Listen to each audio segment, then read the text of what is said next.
Welcome to Poets from the Neighborhood. I am VeerajaR. And I'm David M. Harris. We hope you'll enjoy the poems we'll be reading today, poems written by your friends and neighbors.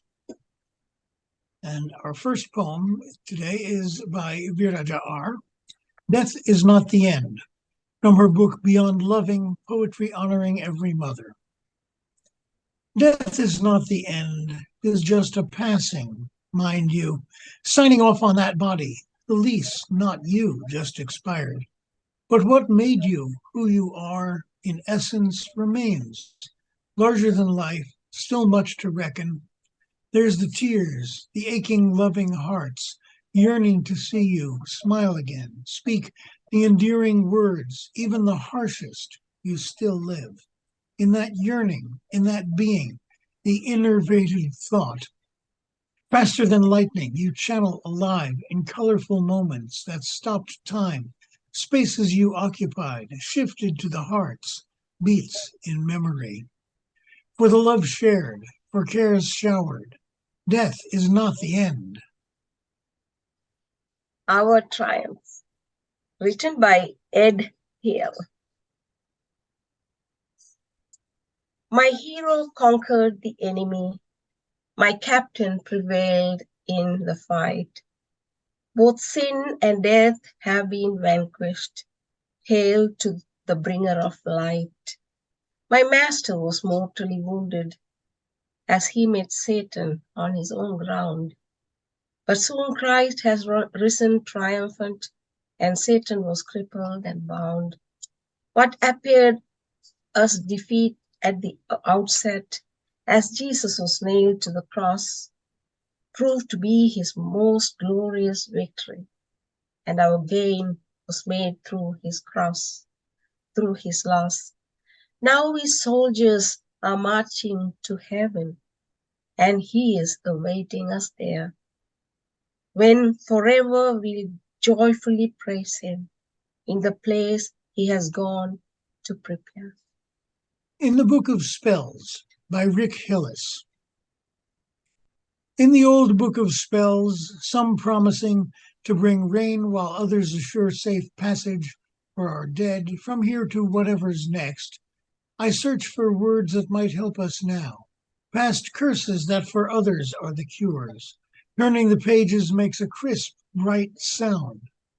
There's something in moving through this book alone that comforts as it gives goose flesh.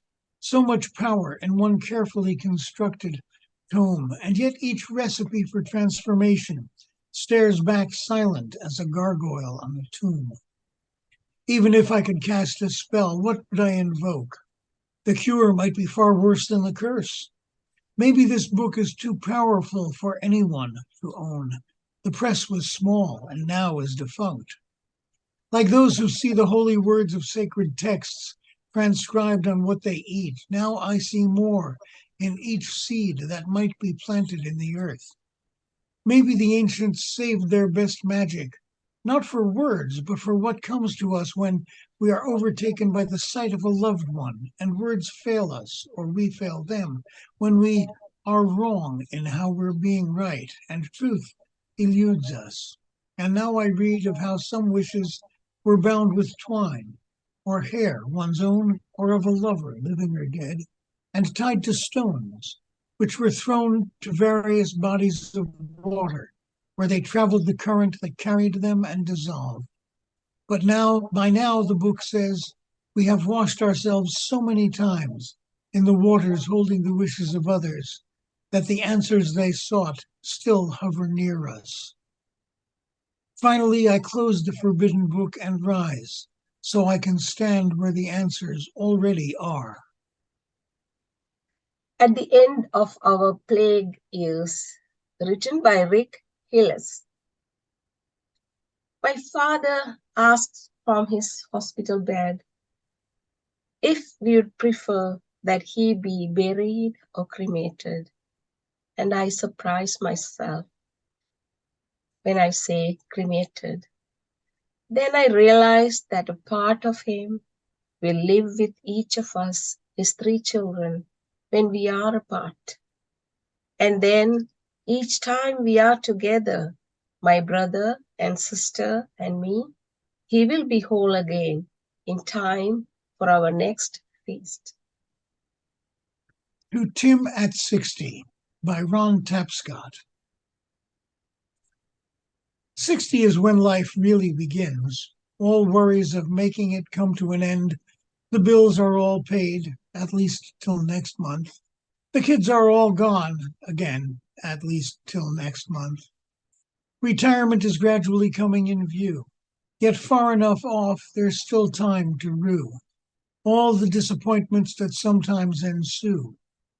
They come anyway to all on this plane, and sometimes almost drive you insane. As you embark on this new phase of life, you'll find that God's blessing will ease all the strife.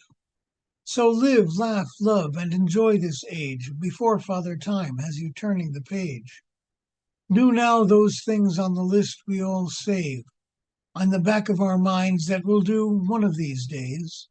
Enjoy and cherish this great time of life, and thank God for the blessing of such a great wife. From a friend now belonging to the universe. Written by me, VeerajaR. Just like you, your memory now belongs to the universe. When I see the sunrise, if I manage to wake up early, or the full moon that keeps me company late into the night, just like you, your words, our time now belongs to the universe. As an occasional comet trail across the silent sky, amidst the winking calls of the stars, I read your message sent just for me. Wait for your turn, my friend. World is not yet ready to let you loose. Thank you for watching Poets from the Neighborhood. We hope you'll join us again soon.